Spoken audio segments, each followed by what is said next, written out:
ఆనంద సాయి స్వామి గారు అందించిన ఒకే ఒక్క వర్తమానం. వర్తమానం గురించి చాలామందికి సరైన అవగాహన ఉండదు. అందుకే నిర్లక్ష్యం చేస్తుంటారు. కాలం గడిచిపోతుంది, అది గతంగా మారిపోతుంది. ఆ గతంలో గుర్తుపెట్టుకునే గొప్ప అనుభవాలు ఉండవు. భవిష్యత్ కాలం గురించి మనకేమీ తెలియదు. కలలు ఊహల్లో గడపాలి. ఎన్ని నెరవేరుతాయో తెలియదు, ఎక్కడకు తీసుకువెళ్తాయో తెలియదు. గతం, భవిష్యత్, వర్తమానం మూడు కాలం నడిచేదారులు. సందర్భాన్ని బట్టి, సమయాన్ని బట్టి కాలం విడిపోతుంది.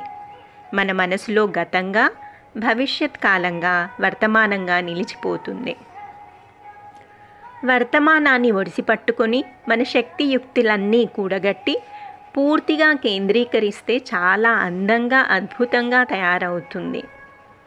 వర్తమానాన్ని విలువలతో నింపాలి. నీతి, నిజాయితీలతో నిబద్ధీకరించుకోవాలి. అంకిత భావంతో ఉండాలి. అందులో మనల్ని మనం గొప్పగా తీర్చిదిద్దుకోవాలి. ఇటువంటి వర్తమానం గతంగా మారినప్పుడు చరిత్ర అవుతుంది. భవిష్యత్తుకు ఊపిరులూది ప్రాణం పోస్తుంది. చివరి క్షణం వరకు జీవచైతన్యంతో తొణికిసలాడిస్తుంది. వర్తమానాన్ని శిల్పిలా చెక్కుకోవాలి. చక్కటి గాయకుడిలా గొప్పగా పాడుకోవాలి. మంచి చిత్రకారుడిలా అందమైన చిత్రాలతో నింపుకోవాలి. అలా వదిలేస్తే కాలం ఖాళీగా దొర్లిపోతుంది. ఎప్పుడు తలుచుకున్నా భయం వేసే పీడకలగా మిగిలిపోతుంది. జీవనంలో కాలం ఒక భాగం. కాలంలో వర్తమానం మరో ముఖ్యమైన, అత్యంత ప్రాధాన్యం కలిగిన అంశం. దాని మీద పూర్తి దృష్టి పెట్టాలి. క్షణమైనా వృధా కాకూడదు. వర్తమానాన్ని ఎవరికి వారే దివ్యంగా మార్చుకోవాలి. కాలాన్ని అర్థం చేసుకోవాలి.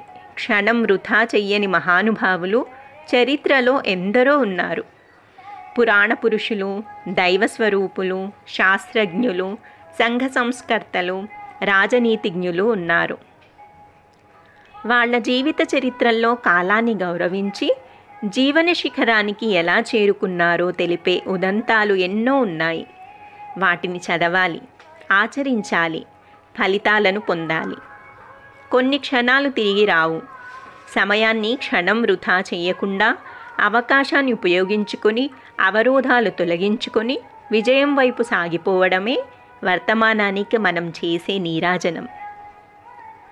ఈ క్షణం ఆనందాన్ని సొంతం చేసుకుంటాను, రేపు గురించి నాకు తెలియదు, గతం మరచిపోయాను అన్న మాటలు సరైనవి కావనిపిస్తుంది. కానీ ఏ వ్యక్తి అయినా పూర్తిగా వర్తమానం మీద ఏకాగ్రత పెట్టినప్పుడు ఈ భావనే కలిగి ఉండాలి.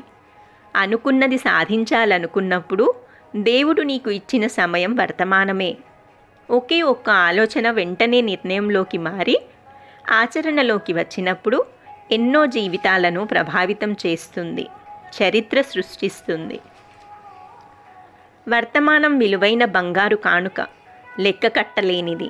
ఆధ్యాత్మిక అధునాతన వ్యక్తిత్వ వికాస గురువులెందరో వర్తమానం గురించి చెబుతూ వస్తూ ఉన్నారు. శ్రీరాముడు, శ్రీకృష్ణుడు, హనుమంతుడు కాలాతీతంగా వ్యవహరించారు. కాలాన్ని శాసించారు. కాలాన్ని తెలుసుకున్నారు. సత్యధర్మ స్థాపనకు క్షణం వృధా చేయలేదు. నిత్యం వాళ్ళు వర్తమానంలో ఉండేవారు. భవిష్యత్తును లోక కళ్యాణం చేశారు. ఇప్పుడు వారి గతం మనకు శిరోధార్యం, పరమ పూజ్యనీయం. వర్తమానంలో ఉండటం చక్కటి మానసిక ఆరోగ్యానికి చిహ్నం. వర్తమానంలో అందరినీ ఉండమనటం, ఉంచడం ఆదర్శ పురుషుల లక్షణం. ఒకే ఒక్క వర్తమానం, అందులోనే నివసిద్దాం.